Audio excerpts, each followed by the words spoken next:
దేవునికి మహిమ కలుగును గాక. ప్రియులారా,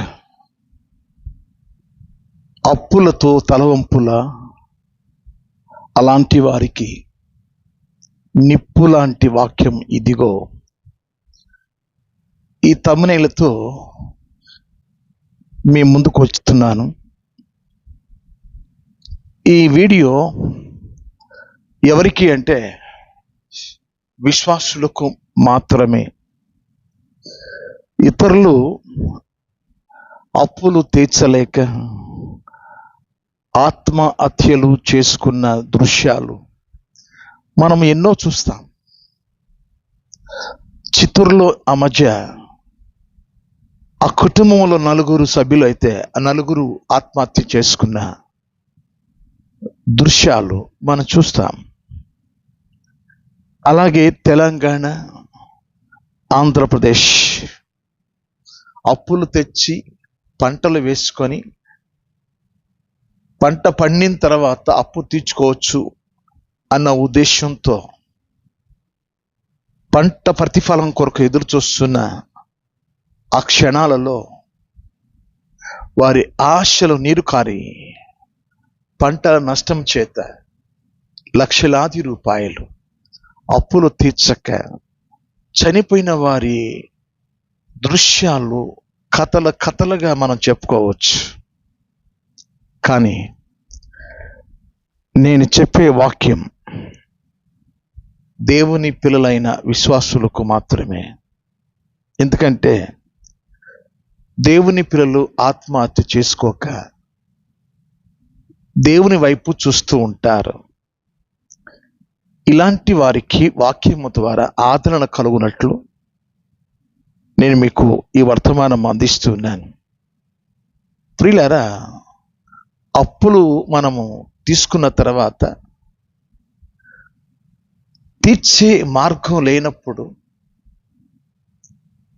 అప్పు ఇచ్చిన ఆ వ్యక్తిని చూసి మనం భయపడుతూ దాగుకుంటూ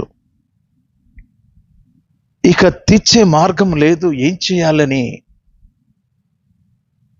ఇంకో చోట అప్పు తీసుకొని వారికి ఇవ్వడం, అలాగా అప్పు చేసి మళ్ళీ అక్కడ తీర్చి ఇలాగా అస్తవస్తంగా విశ్వాస జీవితంలో దుఃఖాక్రాంతులై నా భక్తి జీవితంలో దేవుడు నాకు ఒక స్థితిమత్వము దేవుడు ఇవ్వడా? ఎందుకు ఇవ్వడండి? మన దేవుడు ఎవరు అంటే శ్రీమంతుడు. ఆయన శ్రీమంతుడు. ఆయన పిల్లలైన నీతిమంతులు సామెతల గ్రంథం 15వ అధ్యాయం 6వ వాక్యంలో నీతిమంతుల ఇల్లు గొప్ప ధన నిధి.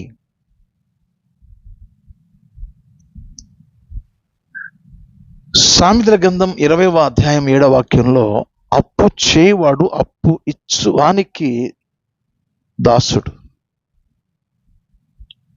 ఒక్కోసారి వారు అప్పిచ్చి మాకు కార్యము ఏర్పాటు చేసుకున్నామండి, ఇప్పుడు దాకా ఓపిక పట్టాం, మీరు ఇవ్వలేదు, ఎలాగైనా సరే ఒకరోజు వాళ్ళు నిర్ణయించి ఆ రోజున మాకు మేము ఇచ్చిన డబ్బుని ఇచ్చేయండి అని వారు చెప్పినప్పుడు కలవరాలతో కలతలతో ఎలా తీర్చాలి? ఇటువంటి సందిగ్ధంలో కలవరంలో మనం జీవిస్తూ ఉంటాం. ప్రియులారా, అప్పులతో తలవంపులు. బిడ్డ పెళ్లి చేయడానికి అప్పు చేయాల్సి వచ్చిందండి. బిడ్డను సంతోషంగా చదివించుకునేటప్పుడు డాక్టర్ని చేయాలని, మంచిగా ఉన్నతమైన భవిష్యత్తులో బిడ్డలకు మంచి భవిష్యత్తు ఇవ్వాలని అప్పు చేశామండి. ఇలాగా వారి అప్పులకు కారణాలు చెప్తూ ఉంటారు. ఎప్పుడైతే రాబడి తక్కువ అయిపోతుందో, ఎప్పుడైతే రాబడి తక్కువ అయిపోతుందో అప్పులు మిగిలిపోతాయి. అప్పులు తీర్చాలి అంటే రాబడి పెరగాలి. రాబడి అంతకంతకు తక్కువ అయిపోతూ ఉన్నప్పుడు అప్పుల మీద అప్పులు. వారు ఒక డేట్ ఇస్తారు, ఆ రోజు మీరు ఇవ్వాల్సింది. మనం ఇంకోళ్ళ దగ్గర వెళ్ళి డబ్బు తీసుకొచ్చి వారికి తీర్చేస్తాం.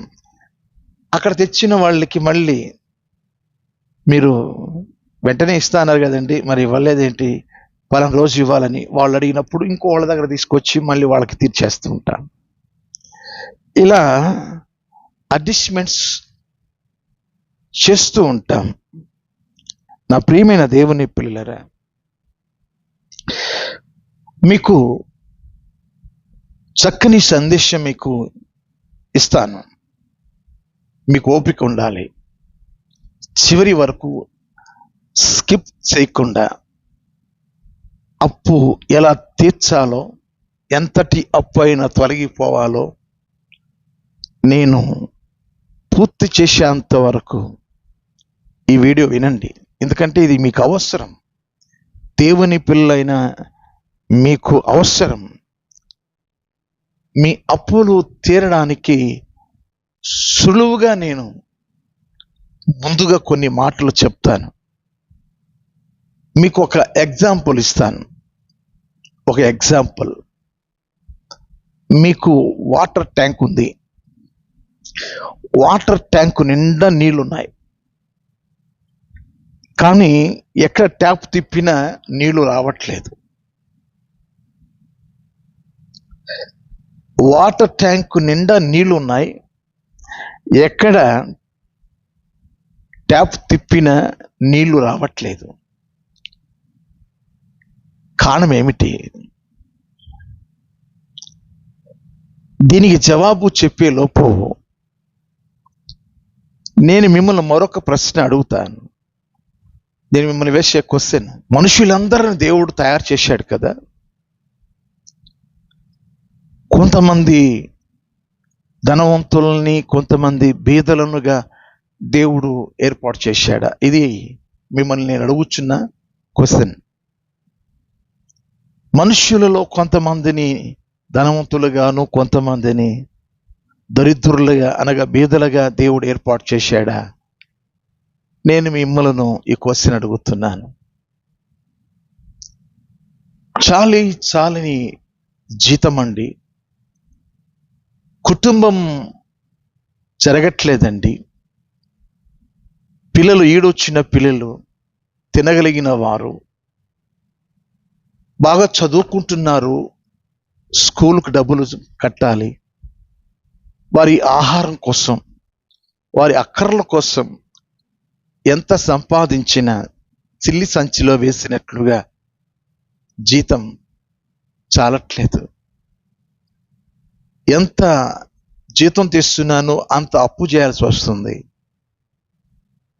నా ప్రియ దేవుని పిల్లలారా, ఎందుకు దరిద్రులుగా ఉన్నారు? ఎందుకు బీదవారున్నారు? దేవునిలో ఏమన్నా తేడాలున్నాయా? కొంతమందిని ధనవంతులుగా కొంతమందిని బీదవారుగా. ఒకసారి ఆలోచన చేయండి. మనం చేతులారా చేసే కొన్ని పనులు ఉంటాయి, మనం చేతులారా చేసుకునే కొన్ని విషయాలు ఉంటాయి. అవి మనం తెలుసుకోక దేవుని మీద పెడతాం. వాళ్ళని బాగా దేవుడు చూస్తున్నాడు, ఆశీర్వదించాడు, మమ్మలను ఇంకా అదిమేస్తున్నాడు, నలిపేస్తున్నాడు, ఇంకా దరిద్రులుగా మమ్మల్ని చేసేస్తున్నాడని నిట్టూర్పులు విడుస్తున్నారా? ఎన్నో ప్రార్థనలకు మేము వెళుతున్నామండి, ఎంతగానో ప్రభు సన్నిధికి వెళుతున్నామండి. అప్పులు తీరే మార్గం కనబడడం లేదు. ఇంకా అప్పులు పాలైపోతున్నాం. ఈరోజు ప్రియ దేవుని పిల్లారా,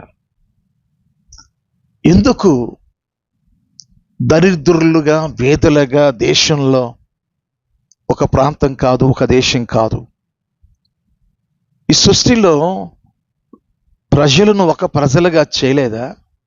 కొంతమందిని ధనికులుగా, ధనమున్నంత సమృద్ధిగా కొంతమందిని చేశాడా?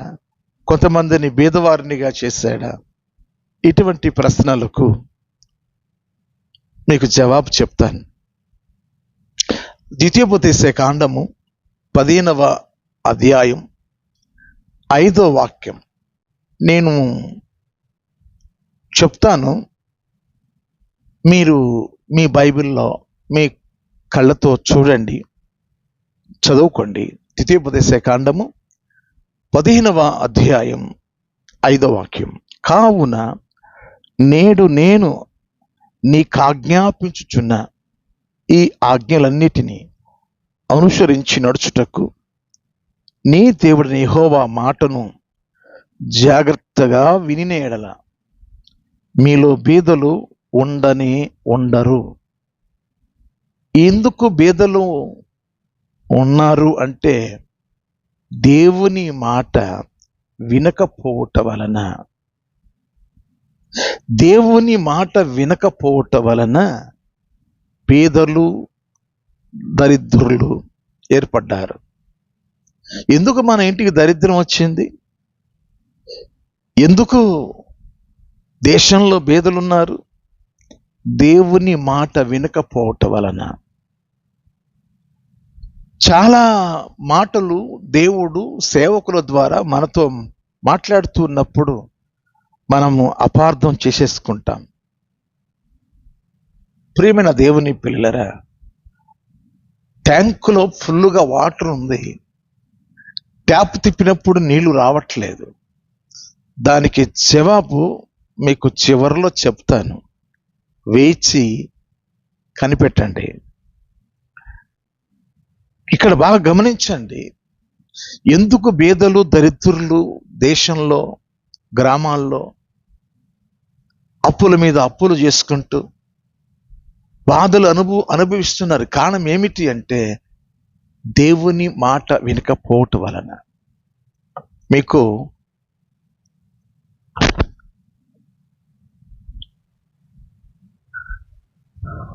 దేవుని ఫార్ములా మీకు చెప్తాను. ఇలాంటి సందర్భాలలో అప్పులు తీరాలి కదా, అప్పులు తీరాలి. చాలా అప్పులు అయిపోయారు. మీకు సులువుగా తీరే మార్గం చెప్తాను. ఖచ్చితంగా 100% నమ్మండి. మీ పరిశుద్ధ గ్రంథాలు తెరవండి. లూకా సువార్త 6వ అధ్యాయం 38వ వాక్యం. క్షమించుడి, అప్పుడు మీరు క్షమింపబడుతురు. ఇయ్యుడి, అప్పుడు మీకు ఇయ్యబడును. అణచి కుదిలించి దిగజారునట్లు నిండు కొలతను మనుషులు మీ వడిలో కొలుతురు. మీరు ఏ కొలతతో కొలుతురో ఆ కొలతతోనే మీకు మరల కొలువబడునని చెప్పాను. ప్రియులారా, ఒక ఫార్ములా ఇక్కడ ఉంది. ఏంటి ఆ ఫార్ములా అంటే, ఇతరులను క్షమించడం నేర్చుకోవాలి. మన ఎడల చాలా మంది తప్పిదాలు చేస్తున్నప్పుడు కోపం వస్తుంది. ఆ కాసేపే, ఆ క్షణమే తిరిగి వారితో నవ్వుతూ పలకరించుకోవాలి. క్షమించుడి. అక్కడ ఇయ్యుడి, అప్పుడు మీకు ఇయ్యబడును. ఇవ్వడము అనేది ఓ ఫార్ములా. మనం ఇస్తే దేవుడు మనకిస్తాడు. ఇవ్వడము అనేది మన దరిద్రంలో నుండి విడుదల, మన అప్పులలో నుండి విడుదల. ఇయుడి అప్పుడు మీకు ఇవ్వబడును. ఎట్లాగూ అనేది అప్పుడు మీకు ఇవ్వబడును. అణచి కుదిలించి దిగజారునట్లు నిండు కొలతను మనుషులు మీ వడిలో కొలుతురు. మీరు ఏ కొలతతో కొలుతురో ఆ కొలతతోనే మీకు మరలా కొలవబడినని చెప్పాను. ఈవుడి మీకేబడును. ఇవ్వడము అనేది మన ఆత్మీయ జీవితంలో ధన్యతగా భావించాలి. ఆ విషయాన్ని మీకు జ్ఞాపకానికి తీసుకొస్తాను. అపోస్తుల కార్యముల గ్రంథం 20వ అధ్యాయం 35వ వాక్యంలో, మీరును ఇలాగు ప్రయాసపడి బలహీనులను సంరక్షింపవలనని పుచ్చుకొనుట కంటే ఇచ్చుట ధన్యము అని ప్రభువైన యేసు చెప్పిన మాటలు జ్ఞాపకం చేసుకున్న వాళ్ళని అన్ని విషయములలో మీకు మాదిరి చూపుతునని చెప్పాను. పుచ్చుకొనుట కంటే ఇచ్చుట ధన్యం. అప్పులుగానే ఉన్నాయి. అప్పులు పెరిగిపోతున్నాయి. కారణం ఏంటంటే మనం ఎవరికి ఇచ్చేవాళ్ళం కాదు. మన ఇంటికి అమ్మా అంటూ వస్తారు. మనకు కలిగిన దానిలో వారికి ఇవ్వడం, దేవుడు మనకు ఇవ్వడానికి ఇది ఒక మార్గం. దైవ సేవకులు సువార్త కూడికలు ఏర్పాటు చేస్తారు. అందులో నీ వంతు నీవు తప్పక ఇవ్వాలి. అంటే నువ్వు అప్పులు కాకుండా ఉండాలంటే మార్గం చెప్తున్నాను. ఎప్పుడైతే మనం ఇస్తామో మరో దిక్కు నుండి దేవుడు నీకు ద్వారాలు తెరుస్తాడు. చాలా ఈజీ పరిష్కారం అండి ఇది. తలకు మించిన అప్పులు ఎక్కువైపోతున్నాయండి. మేము అప్పుల్లో పడి మేము జీవిస్తుంటే ఏమని చెప్తున్నామంటే దానికి సొల్యూషన్ అదే. మనం ఎప్పుడైతే నిరుపేదలకి కానీ దేవుని పరిచర్యకు కానీ ఇవ్వడం ఎప్పుడైతే ప్రారంభిస్తామో అప్పుడు డోర్స్ తెరవబడతాయి. అప్పులు ఎలా పోతాయో తెలియదు. ఇయుడి అప్పుడు మీకు ఇవ్వబడను. ఇచ్చుట ధన్యం. పుచ్చుకుంటే కంటే ఇచ్చుట ధన్యం. అర్థమవుతుంది కదా? ఎప్పుడైతే మనము ఇవ్వడము అనేది నేర్చుకుంటామో, ఇచ్చి మనము ఎదురు చూస్తామో, నువ్వు ఇచ్చింది కొంచెమే, నువ్వు విత్తింది కొంచెమే. మన విత్తనాలు ఎకరాకి 1 బస్తా విత్తనాలు చల్లుతాను. ఎన్ని బస్తాలు వస్తాయి? ఈ ఫార్ములా అర్థం కాదా? ఈ ఫార్ములా. మనము వేటకి వెళ్తాం, చేపల వేటకి. ఆ ముళ్ళుకి గాలానికి ఏమేస్తే చేప పడుతుంది? ఎరయ్యాలి. అలాగే విత్తనం వేస్తే కదా నీకు పంట వస్తుంది. అంటే నువ్వు ఇస్తే కదా పట్టజాలంత ఆశీర్వాదాలు దేవుడు నీకు ఇస్తాడు. ఇప్పటికే మేము అప్పులు పాలయ్యంటే ఏంటి సార్ ఇమ్మంటున్నారు? అదే నేను చెప్తున్నాను. ఇవ్వకనే అప్పులు పాలైపోయాం మనం. మీకు చాలా తేలిక అయిన సులువుగా చెప్తున్నాను ఈ వాక్యాలు. కాస్త లూకా సువార్త 6వ అధ్యాయం 35వ వాక్యం 36వ వాక్యం, మీరైతే ఎట్టి వారిని గూర్చి అయినను నిరాశ చేసి కొనక మీ శత్రువులను ప్రేమించుడి, మేలు చేయుడి, అప్పు ఇయ్యుడి, అప్పుడు మీ ఫలము గొప్పదై ఉండును. మీరు సర్వోన్నతుని కుమారులై ఉంతురు. ఆయన కృతజ్ఞత లేని వారి ఎడలను దుష్టుల ఎడలను ఉపకారి అయి ఉన్నాడు. కాబట్టి మీ తండ్రి కనికరము గలవాడై ఉన్నాడు, మీరును కనికరము గలవారై ఉండుడి. కాబట్టి మనం శత్రులమైన ప్రేమించే మనస్తత్వం మనకు కలిగి ఉన్నప్పుడు అప్పుడు మీ ఫలము గొప్పదై ఉండును. శత్రు ఆకలిగా ఉన్నప్పుడు ఆకలి తీర్చండి, దప్పిగా ఉన్నప్పుడు దప్పిక తీర్చండి, మీ ఫలం అధికమవుతుంది. ఇయ్యండి, మీకు ఇవ్వబడుతుంది. ఈరోజు ఈ ఫార్ములా నీకు అర్థమైతే నీ జీవితంలో ఎక్కడ అప్పుల పాలు కావు. 100% ఈ ఫార్ములాను మీరు అర్థం చేసుకోండి. మీకు కొన్ని మాటలు ఇంకా చెప్తాను, శ్రద్ధగా వినండి. సామెతల గ్రంథం 11వ అధ్యాయం 24వ వాక్యం.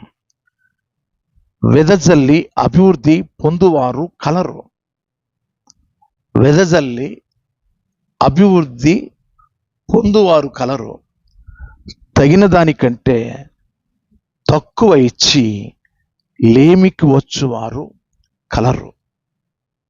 చాలాసార్లు మనం చాలా ఇవ్వాలనుకుంటాం, వెదజల్లాలి అనుకుంటాం. వెదజల్లిన వారు అభివృద్ధి పొందుతారు, కానీ వెదజల్లాలని తగిన దానికంటే చర్చికి కూడా తీసుకెళ్ళాం, డబ్బులు ఇంతని తీసుకెళ్ళాం. ఆ అననీయ సఫీరాలు కూడా పొలం అమ్మి దేవునికి ఇవ్వాలనుకున్నారు. చాలా డబ్బులు వచ్చాయి. ఇంత డబ్బా అని దానిలో భార్యకి తెలియకుండా భర్త, భర్తకు తెలియకుండా భార్య దాచేసుకున్నారు. ఏమైపోయారు? చచ్చిపోయారు. అబద్ధమాడి అప్పటికి ఒక ప్రత్యక్షత దేవుడు ఇచ్చిన అడిగిన వీరు ఇంతకే అమ్మారని దైవజనుడు అడిగిన వారు ఇంతకే అమ్మామని అబద్ధమాడి ప్రాణం వదిలిపెట్టేశారు. చర్చి దగ్గరికి వచ్చేలోగా ఇంటి దగ్గర మీరు ఇస్తానన్న అమౌంట్ చర్చి దగ్గర ఇచ్చే లోపు ఏమైపోయిందంటే అంతగాదిలే అని తగిన దానికంటే తక్కువ ఇచ్చి ఏమైపోతారట? లేమికి వచ్చిన వారు కలరు. వెదజల్లాలి. దేవునికి ఇచ్చే విషయంలో కానీ, నిరుపేదలకు ఇచ్చే విషయంలో కానీ, మనం ఎవరికైనా ఖర్చు పెట్టే విషయంలో వెదజల్లే అనుభవం ఎవరికైతే ఉంటుందో ఇప్పుడే ఈ అప్పులు తీరే మార్గంలో మీరు ఉన్నారు అని అర్థం. అప్పులు తీర్చుకునే అవకాశాన్ని మీరు కల్పించుకున్నారు అని అర్థం. నేను ఏమి ఇవ్వనండి, ఎవరికి కూడా ఏ పైసా కూడా ఇవ్వను అని మీరు మీ జీవితంలో పిసినారిగా ఉండండి. ఏ కోశాన కూడా మీరు అభివృద్ధిలోనికి రాలేరు. ఆత్మీయంగాను ఈ లోకపరమైన అక్కర విషయంలో కూడా అభివృద్ధిలోనికి మనం రాలేం. నా ప్రియమైన దేవుని పిల్లలారా, దేవుడు ఏ విషయాన్ని మరుగు చేయలేదు. ప్రతి ప్రశ్నకు జవాబు పరిశుద్ధ గ్రంథంలో దేవుడు రాసి ఉంచినాడు. అవును, బైబిల్లో సామెతల గ్రంథం 21వ అధ్యాయం 26వ వాక్యాన్ని మీరు చదవగా అక్కడ ఉన్న విషయం ఏంటంటే, సామెతల గ్రంథం 21వ అధ్యాయం 26వ వాక్యం. దినమెల్లా ఆశలు పుట్టుచుండును, నీతిమంతుడు వెనుతీయక ఇచ్చుచుండును. ఇవన్నీ ఎలా జరుగుతుందంటారు? చర్చి కార్యక్రమాలు కానీ, పరిచర్యలు కానీ, సభలు కానీ లక్షలాది రూపాయలు ఖర్చు పెట్టుకుంటూ ఈ మందిరాలు కట్టడం కానీ ఏదైనా ఒక కార్యక్రమం జరుగుతుంది అంటే నీతిమంతులు వెన్ను తీయక ఇస్తూనే ఉంటారు. అది నీతిమంతులు మాత్రమే ఆ పని చేయగలుగుతారు. నీతిమంతుడు మాట ఇచ్చి నష్టం కలిగిన మాట తప్పడం. అది 15వ కీర్తనలో మీరు చదివితే మీ కళ్ళతో చూడండి. 15వ కీర్తన 4వ వాక్యం. అతని దృష్టికి నీచుడు అసహ్యుడు, అతడు యెహోవా యందు భయభక్తులు గల వారిని సన్మానించును. అతడు ప్రమాణము చేయగా నష్టము కలిగినను మాట తప్పుడు. 5వ వాక్యం. తన ద్రవ్యము వడ్డీకియడు, నిరపరాధిని చెరుపుటకై లంచం పుచ్చుకొనడు. ఈ ప్రకారం చేయవాడు ఎన్నడూను కదల్చబడ్డాడు. మనం వాక్యాన్ని సరిగా చదవక, చెప్పేటప్పుడు సరిగా వినక, నాకు అంతా తెలుసు, నాకు జనరల్ నాలెడ్జ్ తెలుసు, నేను బీటెక్ ఎంటెక్ చదువుకున్నాను, అసలు నా జ్ఞానం ఎదుట పాదిర్లు పనికిరారు, లేకపోతే చర్చిలో ఎవరు నాతో సమానులు కారు అని ఇలాంటి ఒక అహంతో మనం ఏం చేసుకుంటున్నామంటే మన జ్ఞానాన్ని చెరుపుకుంటున్నాం. ఇంకా కొన్ని మాటలు నేను మీకు చూపిస్తాను. కొరింథీయులకు రాసిన 2వ పత్రిక 9వ అధ్యాయం 7 నుండి 10 వాక్యాలు. సణుగు కొనకయు బలవంతము కాకయు ప్రతివాడును తన హృదయంలో నిశ్చయించుకుని ప్రకారం ఇయ్యవలెను. దేవుడు ఉత్సాహంగా ఇచ్చువానిని ప్రేమించును, మరియు అన్నిటి యందు ఎల్లప్పుడూ మీలో మీరు సమృద్ధి గలవారై, అండర్లైన్ చేసుకోండి, మీలో మీరు సమృద్ధి గలవారై ఉత్తమమైన ప్రతి కార్యము చేయుటకు దేవుడు మీ ఎడల సమస్త విధములైన కృపను విస్తరింప చేయగలడు. ఎప్పుడు సణుగొకకుండా బలవంతం కాక మనము నిశ్చయించుకున్న దాని ప్రకారం మనం ఇస్తే దేవునికి ఉత్సాహంగా ఇచ్చే వానిని దేవుడు వానిని ప్రేమిస్తానని వాక్యంలో ఉంది. ఇందు విషయమై అతడు వెదజల్లి దరిద్రులకు ఇచ్చెను, అతని నీతి నిరంతరము నిలుచును అని రాయబడి ఉన్నది. ఎవరు? అబ్రహాం గారు. కాబట్టి అతడు వెదజల్లి దరిద్రులకు ఇచ్చెను, అతని నీతి నిరంతరము నిలుచును అని రాయబడి ఉన్నది. విత్తు వానికి విత్తనము, తినుటకు ఆహారమును దయచేయు దేవుడు మీకు విత్తనము దయచేసి విస్తరింప చేసి మీరు ప్రతి విషయములో పూర్ణ ఔదార్య భాగ్యము గల వారగునట్లు మీ నీతి ఫలములు వృద్ధి పొందించును. అంటే అప్పుల పాలైపోయాం కదా. ఎప్పుడైతే మనం వెదజల్లి ఇవ్వగలుగుతామో, అనుకున్న దానికంటే ఊహించు దానికంటే ప్రభు పరిచర్యకు నిరుపేదలకు మనం ఖర్చు పెడతామో, దేవుడు చేసే ఈ గొప్ప కార్యం చూడండి. మీరు ప్రతి విషయములో పూర్ణ ఔదార్య భాగ్యము గలవారు కొన్నట్లు మీ నీతి ఫలములు వృద్ధి పొందించును. ఎంత చక్కని వాక్యం, ఒక అద్భుతకరమైన వాక్యం. పూర్ణ ఔదార్య భాగ్యవంతులుగా దేవుడు చేసేస్తున్నాడు, ఇచ్చేవారిగా చేసేస్తున్నాడు. ఇక అప్పు తీసుకునే వారంగా కాకుండా అప్పు ఇచ్చువారిగా దేవుడు చేస్తున్నాడు. అప్పుల పాలైన మనము అప్పు ఇచ్చువారిగా దేవుడు చేస్తున్నాడు. ప్రియ దేవుని పిల్లలారా, నేను ఇందాక ఒక ఎగ్జాంపుల్ చెప్పాను కదా. వాటర్ ట్యాంక్ నిండా నీళ్ళు ఉన్నాయి, ట్యాప్లో తిప్పుతుంటే నీళ్లు రాలేదు కదా. కారణం ఏంటి? ఆ ట్యాంక్లో ఉన్న పాచి రోజు రోజుకి అది ఏమైపోయిందంటే పెరిగిపోయి ఆ పైపులో అడ్డుపడిపోయింది. ఎప్పుడైతే ఆ పాచి అడ్డుపడిందో నీళ్లు రావడం ఆగిపోయింది. ఈ పాచి అనే పిసినితనాన్ని ఎప్పుడైతే తీసేస్తామో దేవుడు ప్రవాహంగా ఆ పాచి తీసినప్పుడు ఆ గొట్టంలో నీళ్లు ఎలా వస్తాయి తెలుసా? ప్రెషర్గా, వేగంగా, ప్రవాహంగా నీళ్లు వస్తాయి. అడ్డు తొలగిపోవడం చేత పాచి అడ్డుపడింది. దేవునికి ఇవ్వని పిసినారి జీవితాలు అలాగే ఆగిపోతాయి. దేవుడు ఇవ్వడము ఆపేస్తాడు. చూడండి, సామెతల గ్రంథం 15వ అధ్యాయం 27వ వాక్యం. లోబి తన ఇంటి వారిని బాధ పెట్టును. పిసినారుడు ఇంట్లో షరతులు పెడతాడు.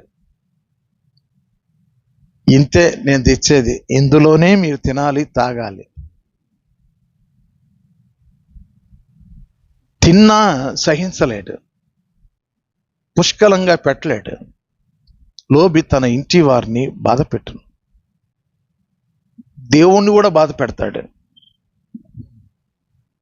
దేవునికి భార్య బిడ్డలకి ఇవ్వని వాడు పేదవాళ్ళకి ఏమిస్తాడు? దేవుని పరిచర్యకి ఏమిస్తాడు?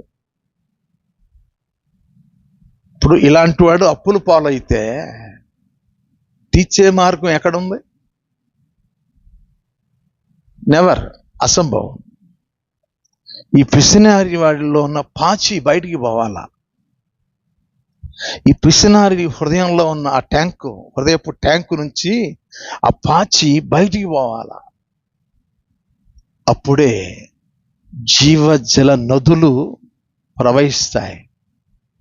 ఆ కఠినమైన ఆ మనస్సు భార్యకి ఇచ్చే విషయంలో, బిడలు పెట్టే విషయంలో వాళ్ళ దగ్గర అంత పిసినారితనం చూపిస్తే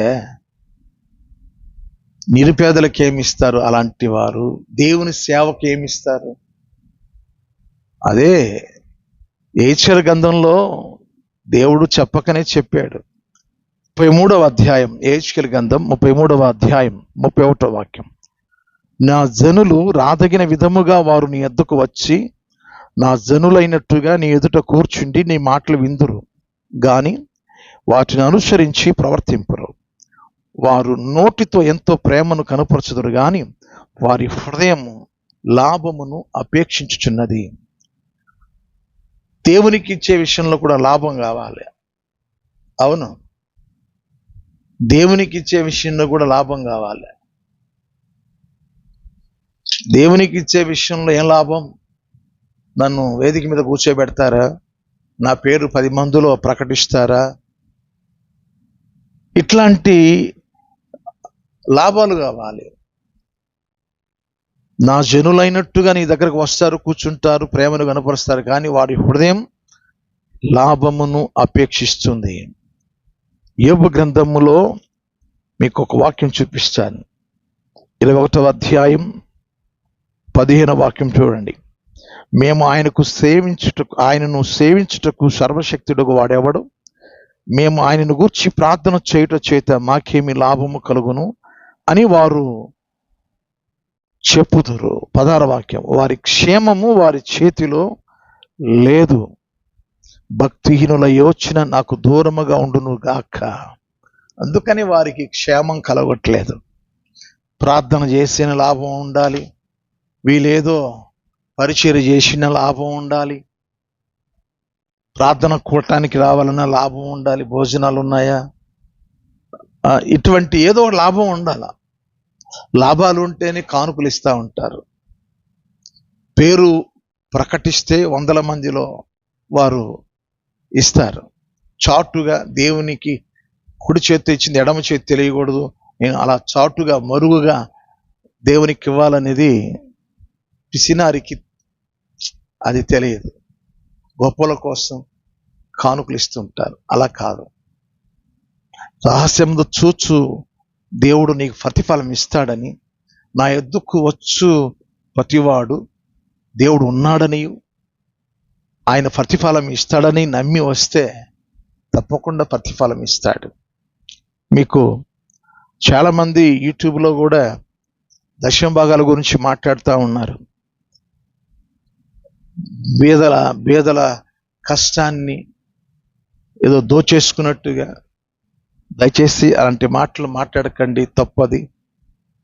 నేను మీకు వాక్యం చదివి వినిపిస్తున్నాను. మలాకి గ్రంథం 3వ అధ్యాయం 10వ వాక్యం. నా మందిరములో ఆహారముండునట్లు 10వ భాగమంతయు మీరు నా మందిరపు నిధిలోనికి తీసుకుని రండి. దీని చేసి మీరు నన్ను శోధించిన ఎడల నేను ఆకాశపు వాక్యములను విప్పి పట్టజాలనంత విస్తారమైన దీవెనలు కుమ్మరించేదను అని సైన్యములకు అధిపతి యెహోవా సెలవిస్తున్నాడు. కాబట్టి దీన్ని చేసి ఈ 10వ భాగం దేవుని మందిరపు నిధులోనికి మనం తీసుకురావాలి. అలా తీసుకొచ్చినప్పుడు అలా చేసి నన్ను శోధించండి, మీకు పట్టజాలనంత ఆశీర్వాదాలు నేను ఇస్తాను అన్నాడు. మనం ఇస్తే కదా పట్టజాలనంత ఆశీర్వాదాలు వస్తాయి. అప్పుల పాలై తీర్చలేకపోతున్నామండి. ఈ బాధలు నుండి మనం విముక్తి చెందాలి అంటే మనం ప్రతి విషయంలో దశమ భాగం ఇవ్వడం నేర్చుకోవాలి. అది పాత నిబంధన సంబంధించిన వాక్యం అండి.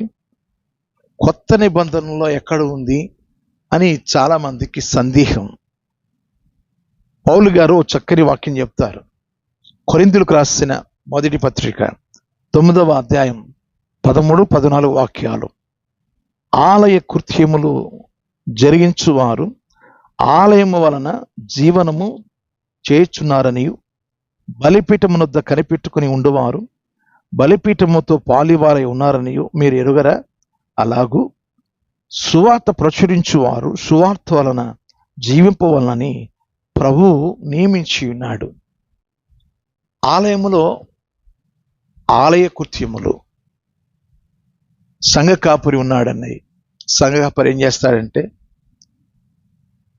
అనేక మంది కొరకు ప్రార్థన విజ్ఞాపన జరిగిస్తూ ప్రార్థనలకు వచ్చు వారికి ప్రార్థనలు చేసి పంపిస్తూ వాక్యాలు వారికి చెబుతూ నేర్పిస్తూ వారి ఆత్మీయ జీవితానికి కావలసిన అక్కరైన విషయాలు తెలియచేస్తూ ప్రభు బలలో పాలు పంపులు పొందేటట్టు ఆల్నెట్ ప్రేయర్స్, ఉపవాస ప్రార్థనలు, Bible study, youth meeting, Sunday school, ఇలాంటి అనేక కార్యక్రమాలు మందిరంలో నిర్వహిస్తూ దేవుని పరిచర్యలో నమ్మకంగా కొనసాగుచున్న వారు సువార్త వలన వారు జీవించాలని ప్రభు నియమించి ఉన్నాడు. అక్కడ ఉన్న మాట ఏంటంటే సువార్త ప్రచురించువారు సువార్త వలన జీవింపు వలని ప్రభువు నియమించి ఉన్నాడు. ఈ ఆలయ కృత్యములో పాలుమూలు పొందుతున్న దైవ సేవకులు సువార్త చెప్తారు, ఉపదేశాలు చేస్తారు. మరి వాటి వలన సువార్త వలనే వారు జీవించాలి అని ఉంది. అది ప్రభువు నియమించి ఉన్నాడు.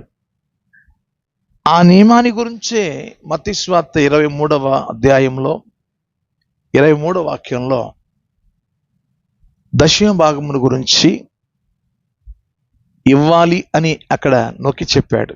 దశమ భాగాలు ఇవ్వాలి. ఒకే ఫార్ములా ఉంటుంది, మారదు. ఒకవేళ కొత్త నిబంధన వచ్చినా ప్రభు ఇక్కడ చెప్పలేదండి, చెప్పాడు, పాత నిబంధనలు చెప్పాడు కదా. అదే ఫార్ములా మందిరంలో ఇక్కడ కొనసాగుతుంది. ఇక్కడ చెప్పలేదంటే ఎలాగా? ప్రభు జ్ఞాపం చేశాడు కదా. పౌలు గారు కూడా ఇక్కడ జ్ఞాపం చేశాడు కదా. ఆలయ కృత్యములు జరిగించువారు ఆలయము వలన వారు జీవనాన్ని గడపాలని. మరి అది ప్రభువు నియమించాడని. ఏంటి ఆ నియామకం? ఏంటి? దశమ భాగమే కదా. కాబట్టి ఈ సోషల్ మీడియాలో ఎవరెవరో ఏదేదో చెప్తూ ఉంటారు. దయచేసి దేవుని సేవ కొరకు ఉద్యోగాలు వదిలిపెట్టి ఉన్న ఊరు వదిలిపెట్టి, కన్న తల్లిదండ్రులను వదిలిపెట్టేసి, సమస్తాన్ని వదిలిపెట్టి దేవుని సేవ చేసే త్యాగమూర్తులు ఉన్నారు. వారు సమస్తాన్ని వదిలిపెట్టి మన మధ్యకు వచ్చి సువార్త సేవ చేసి కొన్ని ఆత్మలు సంపాదించి మందిరాన్ని కట్టుకుని సేవా పరిచర్య జరిగిస్తున్న దైవ సేవకులు ఎలా పోషించబడాలి అనేది ఇక్కడ ప్రభు వారి కొరకు దశమ భాగమును ఆయన ఏర్పాటు చేసి ఉన్నాడు. అది ఖచ్చితంగా మనం ఇవ్వాలి అని ప్రభు నియామకం అది. కాబట్టి నేను ఇంతవరకు మీకు చెప్పిన ఈ సందేశం అప్పులతో తలవంపుల. చాలామంది అప్పులతో తలవంపులు ఎందుకు అయ్యారు అనే విషయాన్ని నేను మీకు క్లూ చూపించాను. ఎప్పుడైతే మనం ఇవ్వడం ప్రారంభిస్తామో ఆ అప్పుల దరిద్రము అనేది, ఆ భారము అనేది, ఆ దిగులు అనేది తొలగిపోతుంది. ఏ దిక్కు నుండి దేవుడు నీ అప్పులు తీరే అవకాశం దేవుడు అనుగ్రహిస్తాడో నీకు తెలియదు. అదొక ఆశ్చర్య కార్యం. నీకు తెలియకుండానే అప్పు తీసుకున్న నీవు ఇతరులకు అప్పు ఇచ్చేటట్టుగా దేవుడు చేస్తాడు. నమ్మిన వారు దేవునికి స్తోత్రం చెప్పండి. ఈరోజు చెప్పబడిన ఈ మాటలు మీ ఆత్మీయ క్షేమం కోసమే తప్ప మరొకటి కాదు. మేము 40 సంవత్సరాల ప్రభు పాద సన్నిధిలో ఈ రీతిగా దేవుని మాటలను ఆయన పాద సన్నిధిలో నేర్చుకొని మీకు చెప్పే భాగ్యం దేవుడు మాకు అనుగ్రహించినాడు. త్వరపడి దిగులుతో కలవరములతో కుంగిపోకండి. దేవుడు మమ్మల్ని అప్పులు పాలు చేసేసాడని మీరు దిగులు పడకండి. ఎప్పుడైతే మీరు ఇవ్వడం నేర్చుకుంటారో వెంటనే ఆ పాచి తొలగించబడినప్పుడు ఆ పైపు నుండి, ట్యాంకు నుండి నీళ్లు ఎంత ప్రవాహంగా వేగంగా వస్తుందో దేవుని దగ్గర నుంచి వేగవంతమైన జవాబు దేవుడు నీకు ఇస్తాడు. ఆ కృప దేవుడు మీ అందరికీ అనుగ్రహించి ఆశీర్వదించును గాక. May God bless you. Thank you. మీకు నా వందనాలు.